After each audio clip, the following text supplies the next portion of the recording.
Hi, my name is Fred Venn with the Benesky Museum of Natural History at Amherst College, and I'm here to present one of our slabs. The particular slab that you're looking at is a red sandstone that dates back, well, give or take a little bit, about 190 million years. This sandstone formed after kind of years of deposition. You know, there was kind of layer upon layer upon layer of sediment that was being deposited. And over time, as the sediment was being deposited, it ended up forming a kind of a nice mud. And that mud sat. And in this case, it was sitting up on top of a little, like a little hill, a little incline. And as it was collecting, the mud was sitting.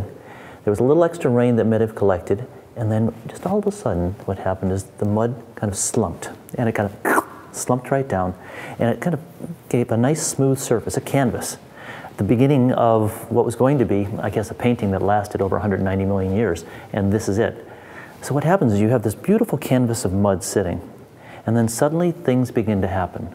The first thing that begins to happen is there's some dark clouds that kind of come together. And as these dark clouds come together quickly and they begin to open up, this incredible rain shower begins to just burst. And this bursting shower throws huge raindrops down and starts pelting the mud. And you can almost see some directionality in the way it was hit, because there's the splatter marks actually all kind of move in this direction.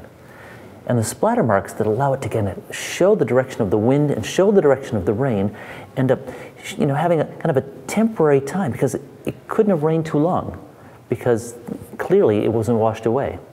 And at the same time, over at the side here, there's this little creature that looked up, saw the rain began to stop, and began to run across the mud.